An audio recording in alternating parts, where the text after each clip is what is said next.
Politics is for politicians, not physicians. I have a busy practice. I don't have time for politics. Why should you get involved in the political process? Because like it or not, if you practice family medicine in America today, doctor, you already are involved in politics.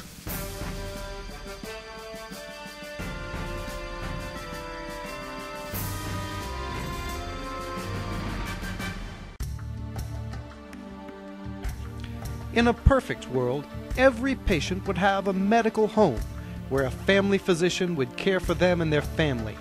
Outcomes would be better, costs would be lower, and our patients would be healthier. But we don't live in a perfect world. We live in a world where the care we provide is undervalued, where bureaucrats and insurance companies determine what we get paid, where frivolous lawsuits threaten our ability to care for our patients. For today, healthcare is not just the practice of medicine, it's also the practice of politics. Government plays a role every single day, from HIPAA regulations to the reimbursement rates. Never assume that legislators know. We don't know. There are very few medical professionals, very few physicians in the state assembly. One organization is working to meet these challenges for your patients, your profession, and your future. That organization is the California Academy of Family Physicians. CAFP has championed the cause of family medicine in California since 1948, and the Family Physicians Political Action Committee continues to be the voice of family medicine in California.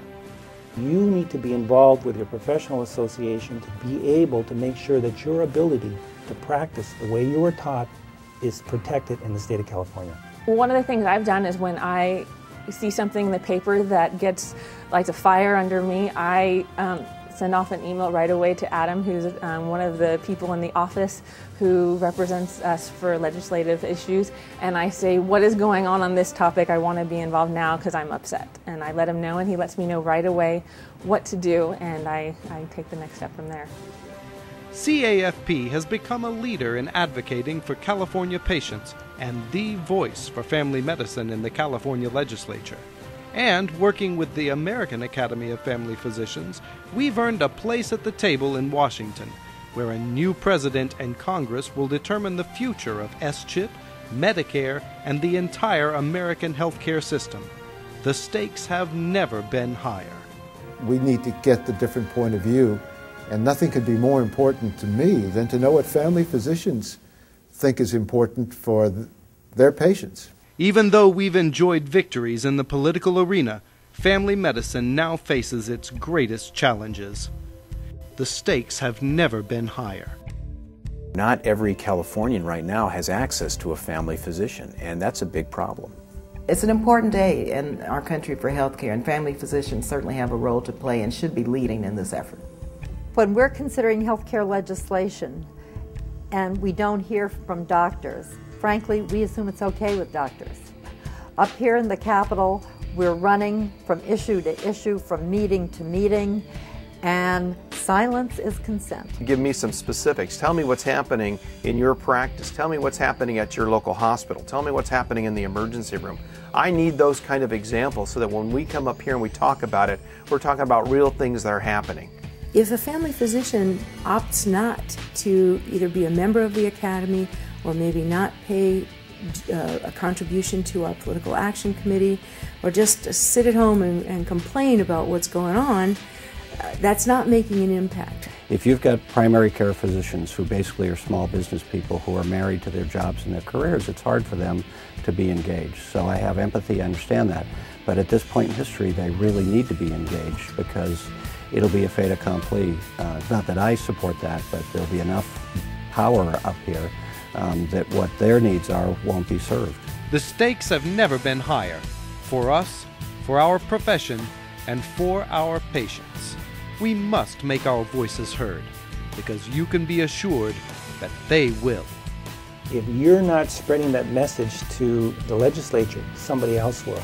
And that other entity could be the insurance industry, the HMO industry, in interests that may not be your best interest. So my answer to you is, if not you, who is it going to be? So that's why you have to get involved. You know, I think it's absolutely essential that family physicians and other physicians engage directly. It makes a big difference when you have a chance to meet with a family physician from your own district or a group of other physicians as well who can talk to you directly and personally about the issues that are going on in your own community. That has a big impact on legislators. Take the next step. Get involved with CAFP. Contribute to FPPAC. There are a number of ways that people can participate in the process. From something as simple as making a phone call to a legislator or writing a letter. We've got the Political Action Committee, which I think is an important way to have our voice heard. And for people who don't have time, certainly if they're able to share financial resources, that's an important way to contribute as well. We could absolutely get involved in local politics to help make sure that we elect leaders who value our opinions and who will listen to us and take notice for the experience and information that we have to provide. So I definitely think it's worth being involved in local politics and making sure people get elected who will help us. The more family physicians we have behind our organization, the more we can be behind family medicine in Sacramento. Get involved now.